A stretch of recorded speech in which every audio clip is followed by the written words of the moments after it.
আসসালামু আলাইকুম রহমতুল্লাহি বারাকাতু। আশা করি ভালো আছেন। আজকের সংবাদের শিরোনামগুলির মধ্যে ইমিগ্রেশন সংক্রান্ত একটা নিউজ রয়েছে, যেটা হচ্ছে আমাদের ফরেন সেক্রেটারি এবং সাবেক প্রাইম মিনিস্টার ডেভিড ক্যামেরন বলেছেন, হাউস অফ লর্ডসে বলেছেন যে আমাদের একটা মেসেজ দেওয়া দরকার, যে ইংলিশ জানবে এবং ইউনিভার্সিটিতে প্লেস থাকবে তাদেরকে ভিসা দেওয়া হবে, সে যত সংখ্যাই হোক। সুতরাং unlimited this message has to go out. এই লর্ড ক্যামেরন বলছেন, যে যিনি ফরেন সেক্রেটারি ব্রিটেনের, উনি বলছেন। আর যেটা শোনা যাচ্ছে এই সংবাদের রিপোর্টে, যে প্রাইম মিনিস্টার ঋষি সুনাক আগামীকালকে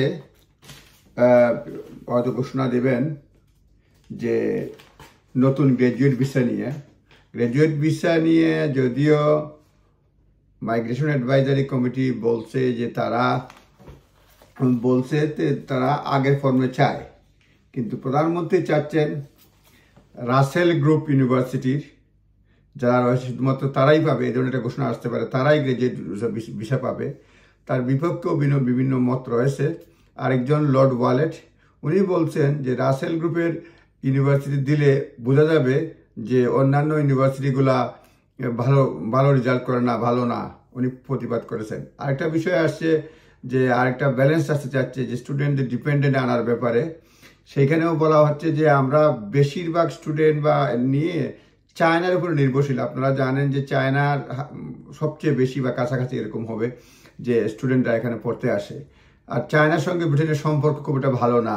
সুতরাং সেই ক্ষেত্রে বলা হচ্ছে চায়না বাদ দিয়ে ইন্ডিয়া, নাইজেরিয়া, ওইসব দেশে স্টুডেন্টদের প্রতি মনোযোগ দেওয়া উচিত এবং স্টুডেন্ট ভিসা রিল্যাক্স করা উচিত।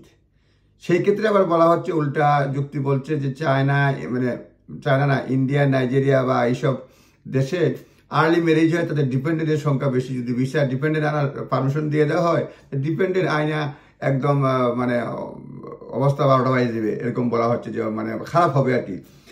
আরও কিছু এক্সাম্পল আসছে। তবে গ্র্যাজুয়েট রুট রাখার ব্যাপারে যদিও মাইগ্রেশন অ্যাডভাইজারি কমিটি রিপোর্ট দিয়েছে, রাখার ব্যাপারে বেশিরভাগই একমত, কিন্তু প্রধানমন্ত্রী এটা কাট করতে পারবেন। এটা কালকের পরশু এর মধ্যে একটা প্রধানমন্ত্রী ঘোষণা দিবেন জানা যাচ্ছে, কারণ এর মধ্যে মাইগ্রেশন অ্যাডভাইজারি কমিটি একটা রিপোর্টও দিবে। মাইগ্রেশন অ্যাডভাইজারি কমিটি না, এখানকার ইমিগ্রেন্টের ডেটা নিয়ে একটা রিপোর্ট 2-1 দিনের মধ্যে আসবে। প্রধানমন্ত্রী চাচ্ছেন এর আগেই, মোস্টলি হয়তো শুক্রবারই আসতে পারে, এর আগেই একটা রেস্ট্রিকশনের ঘোষণা দেওয়া, যাতে মানুষ আশ্বস্ত হয় না ইমিগ্রেন্ট বাড়তেছে না। এখানে বিভিন্ন জায়গার কথা বলা হয়েছে যে প্রধানমন্ত্রী বলছেন সায়েন্স অ্যান্ড টেকনোলজির ব্যাপারে এইসব ক্ষেত্রে গুরুত্ব দেওয়া উচিত। প্রাইম মিনিস্টার নিজেই বলছেন যে, এখানে আমি যদি পড়ে শোনাই, that UK success in science has always been built on ability to, সায়েন্সে সাকসেস আছে। আর আমরা minister declare science and technology to our new national purpose, science এবং টেকনোলজি।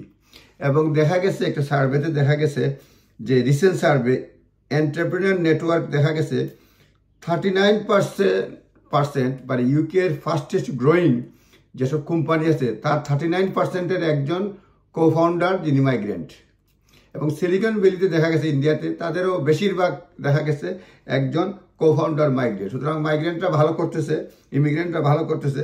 সেই ক্ষেত্রে ভিসা বাড়ানোর জন্য বিশেষ করে যারা স্কিল, যারা দক্ষ, এরপরে গ্র্যাজুয়েট রুট, এগুলি বাড়ানোর জন্য বলা হচ্ছে আর কি, আর সুযোগ সুবিধা দেওয়া যায় কিনা। এখানে উদাহরণ আসছে, একটা লেখাতে আসছে, আমি পড়ছি। এখানে বলছে জার্মানিতে যদি ফ্রান্সে পড়ালেখা শেষ করার পরে 2 বছরের ভিসা শেষে ফুল কমপ্লিট করলে পার্মানেন্সি সহজে পাওয়া যায়। জার্মানিতে 18 মাসের ভিসা দিতে পাস করার পরে। এখানে আরও কিছু দেশের কথা বলা হচ্ছে, যে German university foreign graduate of German university up to 18 months residence and unrestricted working rights, 18 মাসের রেসিডেন্স দিয়ে দেওয়া হয় জার্মানিতে পাস করার পরে।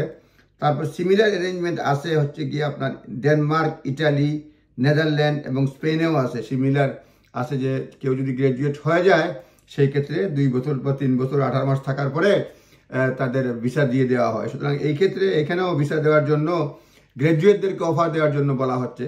তবে প্রধানমন্ত্রী চাচ্ছেন রাসেল গ্রুপ, যারা 24টা ইউনিভার্সিটি ভালো ইউনিভার্সিটি ধরে নেওয়া হয়, কিন্তু বিরোধিতা করতেছেন অন্যরা যে যদি রাসেল গ্রুপকে দেওয়া হয় যে গ্র্যাজুয়েট ভিসা তারাই পাবে, তাহলে প্রধানমন্ত্রী নিজেই বলতেছেন তার দেশের অন্যান্য ইউনিভার্সিটিগুলা ভালো না। তো তবে গ্র্যাজুয়েট শেষে কাজের অনুমতি দেওয়ার জন্য বলা হচ্ছে। আর ডিপেন্ডেন্ট আনার ব্যাপারে মানে ডিপেন্ডেন্ট নিষেধাজ্ঞার পরে বলা হচ্ছে যে এই প্রথমত বলা হচ্ছে যদি গ্র্যাজুয়েট রুট বন্ধ করে দেওয়া হয়, গ্র্যাজুয়েট তারপরে স্টুডেন্ট ভিসায় কড়াকড়ি ডিপেন্ডেন্ট উপরে থাকে, এখানে অনেক ইউনিভার্সিটিগুলো লস করবে, প্রায় half a billion next year এরকম লস করবে। এবং অলরেডি স্টুডেন্ট ডিপেন্ডেন্ট বন্ধ করে দেওয়ায় কড়াকড়ি আরোপ করায় স্টুডেন্ট অ্যাডমিশন মার্চ পর্যন্ত প্রায় 44% ড্রপ করেছে।